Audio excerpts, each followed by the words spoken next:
Hello, and welcome to another edition of All or Not According to Jack with your host, Jack Toledano. So, I am wearing my Iron Maiden shirt, which I wore for my football/baseball episode, and now I'm wearing it for another band that I'm going to talk about that I don't normally talk about on this show, but that have released a live album going back to 1971. Can you believe it?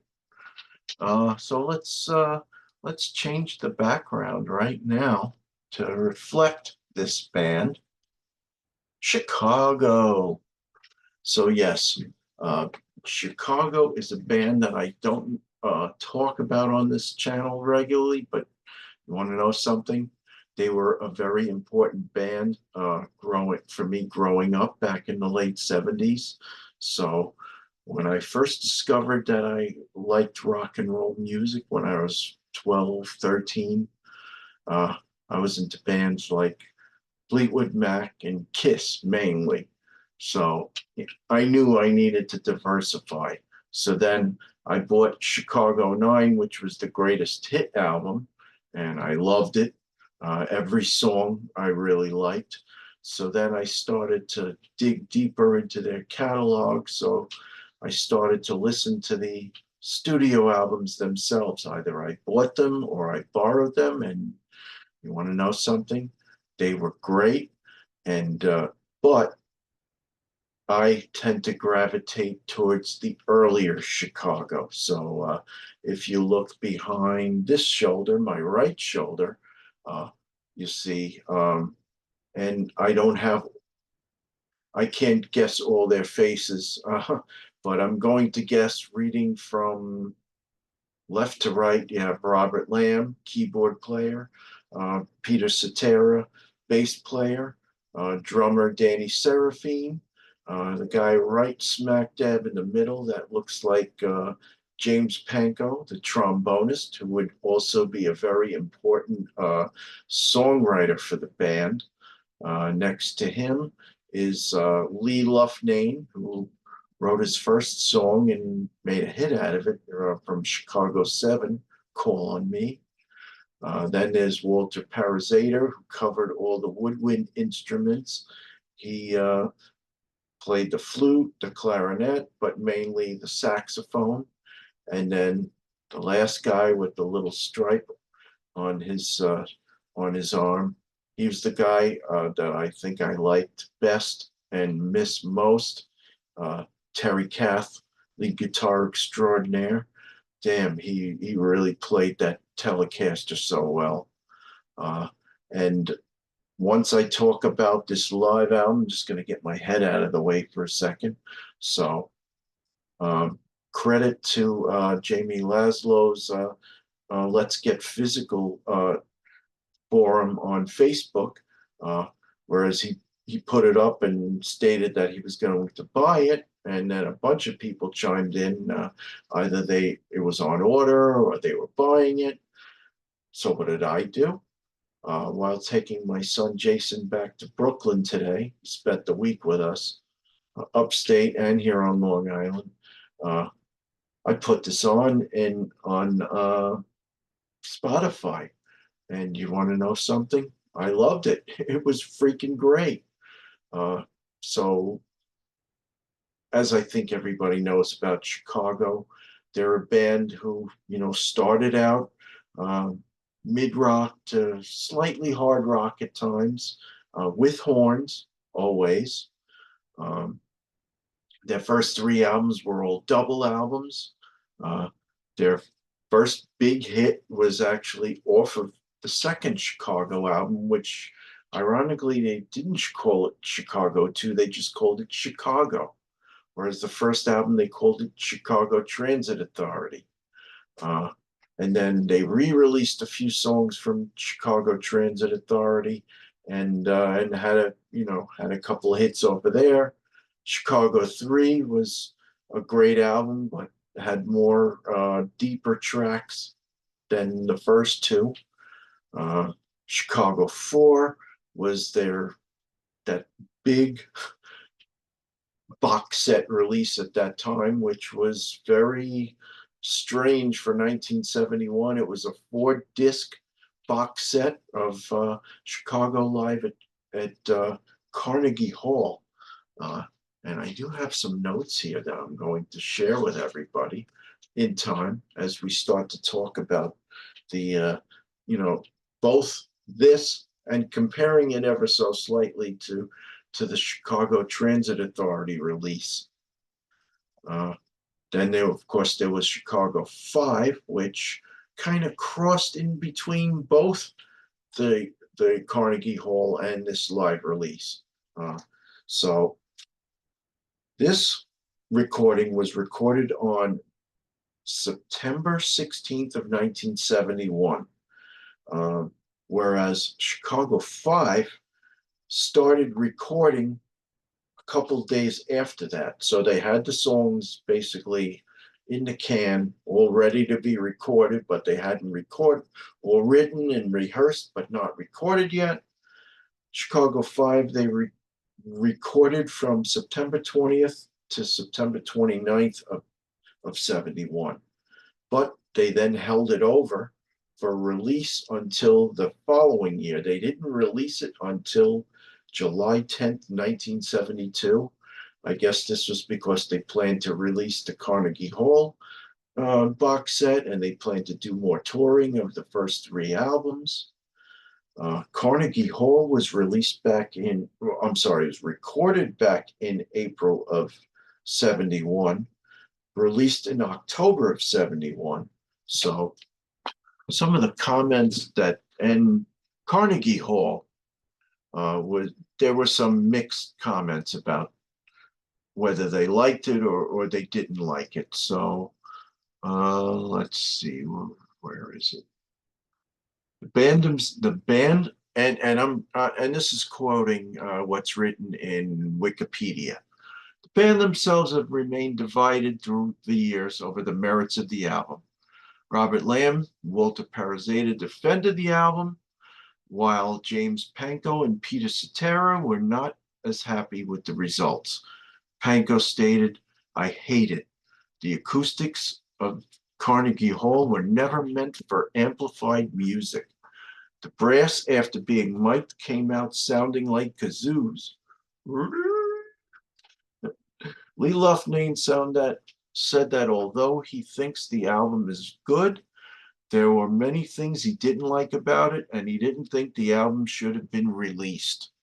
So, fast forward to 2024, listening to this album as I gave it about 1.5 listens today, and I'm sorry not to digress too much, but going back to Hudson Valley Squares about a week ago, where I was asked whether I prefer Spotify or physical media. Basically, I prefer Spotify, but there are times where I don't prefer it, like today, for example. So I played the album up until, and I'll get to the running order. So Make Me Smile, a song which I love. It's probably my favorite song by Chicago. Off of their second album, it's part of what they call a suite called what did they call, a suite for a girl in Buchanan. So basically, I'm listening to this and it cut out during the third part of the suite, Anxiety's Moment. So I had to switch to XM radio, dropped Jason off back at his apartment in Brooklyn, got back on the road, and fortunately, at that time, Spotify was back up so that I could listen to the remainder of the album. Whereas had I had it in physical media, CD, I could have just listened to the whole thing through without any worry of electronics and the internet crashing or any bull crap like that. But that that's where we are. So let's talk about the songs themselves after I take a quick few second break. Hang on. Okay, I'm back. Um, so I had to take a, so I'm not just a talking head. I am a real human being, and I took a cookie break. Oh yeah, good stuff. So, and I had to refill my drink. So I'm back. So, talking about Chicago, Live 1971, I'm going to first go through the songs that are on this album. So you have how, and this is interesting. Back in 1971, they didn't just hit the stage; they'd get on stage, and Kiss did this too. Tune their instruments for a couple minutes, then they'd start. So Chicago spent two minutes doing tune-up and band introduction. Then they went right into dialogue, uh, a song that they hadn't released yet, a song written by Robert Lamb, but nor on the album it was uh, it was the co-lead vocals by Terry Kath and Peter Cetera. And I asked the question on Facebook. I'm like, wait a second, why is Robert Lamb singing Peter's lead vocal part? But in looking at the release schedule, now I think I understand a little better. So the song, they actually performed it on the 16th, but then the next week, uh, but the next 9 days into the next week, they started to record it. And who knows, maybe they realized it sounded better with Peter than with Rob Lamb, which I think it absolutely sounds better. I picked it up immediately because those tenor highs of Peter weren't there. But also, they didn't go into their 3 minutes of "we can make it better, we can make it better." Those nice vocal harmonies that the three of them do. Terry, Peter, and Robert. But okay, so I digress on that. Then they played "Loneliness Is Just a Word" off of the third album, "Poem for the People" off the second album, a favorite of mine, which I think they did a fantastic job with, "A Hit by Race." That also hadn't been released yet. It was another new one. Uh, uh, Lamb wrote and sung that one. I just love that throughout the song. Oh, amazing. Another favorite of mine they did, "Lowdown." That's a Peter Cetera written song that he co-wrote with Danny Seraphine, the drummer. That was his first co-write with the band. That fell on Chicago 3. Great tune. "Goodbye," another new song off of Chicago 5, hadn't been released yet. Surprisingly, they didn't do too many songs off of Chicago Transit Authority, but they did this one, "Beginnings." Make me so then they go into the ballet for "Girl in Buchanan." Uh, I'll read you all of them. "Make Me Smile," "So Much to Say, So Much to Give," "Anxiety's Moment," "West Virginia Fantasies," "Color My World," uh, the famous hit song that Terry sang, "Now More Than Ever." Then they take a break. They leave the stage for 15, 20 minutes. They come back with another deep track favorite of mine from Chicago too, "Fancy Colors," a song that I absolutely love. It's just so perfect for that time. It just like makes me think of the show. What the hell is that show? Where they said "Sock It to Me" back in the late '60s. Um, I can't think of it, but uh, a laugh in. That's it. That very beginning with Parasitor's flute would have been perfect as a lead in to that show. Need to take a bite of a cookie. So anyway, then they go into a 17-minute version of It Better End Soon. Just fantastic. I think Terry just plays that Telecaster to death. Just amazing. I think if you're a Chicago fan, you'd really like it. No wonder Jimi Hendrix loved his playing. Then they go into an early version of Saturday in the Park, which nobody had ever heard before. Little did they know what a big hit it would become. Then they played Mother off of Chicago 3, In the Country off Chicago 2. This one song, I don't believe it belongs in their collection. I would be a little critical of Robert Lamb for introducing it to the crowd and playing it for the crowd. It's a little too political for me. A song for Richard and his friends. I mean, really? Earlier in the show, he's telling people, "Oh, you're 18 now. Go vote." Whatever. All I know is if I'm going to see Judas Priest or Iron Maiden, I don't want to be preached to. Just play me the damn music. A little fact finding. The Vietnam War, our involvement was not started by Richard Nixon. It was started by Lyndon Johnson. So let's get that. Oh, no. Started by John F. Kennedy, who just sent advisors over there. It was Lyndon Johnson who basically sent all our young people over there to die, if I'm being honest here. So that was a little bit of a negative for an otherwise very positive album. Then Robert Lamb goes into about 5 minutes of piano soloing, including getting up from his chair, going, I'm assuming he's taking a guitar pick, and he's picking the strings of the grand piano. And then he's doing this for about 5 minutes, and then they go right into, does anybody really know what time it is? More talk about,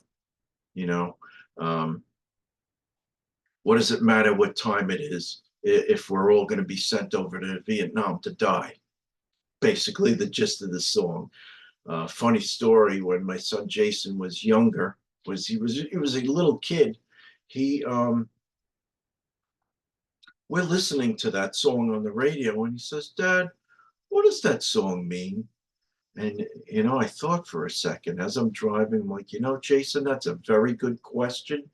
And I didn't know it at the time until I went back home and I researched it on the internet, and I learned that, yes, it is about a person who's lamenting about having to be drafted and sent to Vietnam. So, good question, Jason. Then they go into a song that I absolutely love. The song where they all share their co-lead vocals. Terry, Peter, and Robert once again. I'm a Man.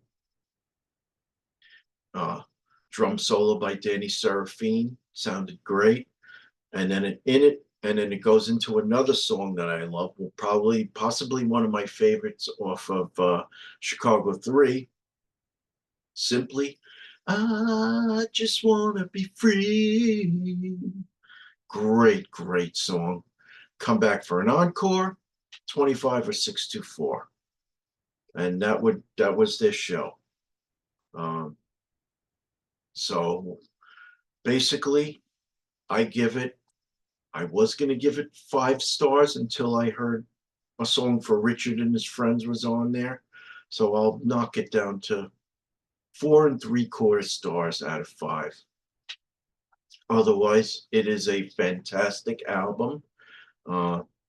it's a damn shame, what this band would turn into. They basically became, I guess, Chicago 7, Chicago 8. They became more synonymous with hits, with,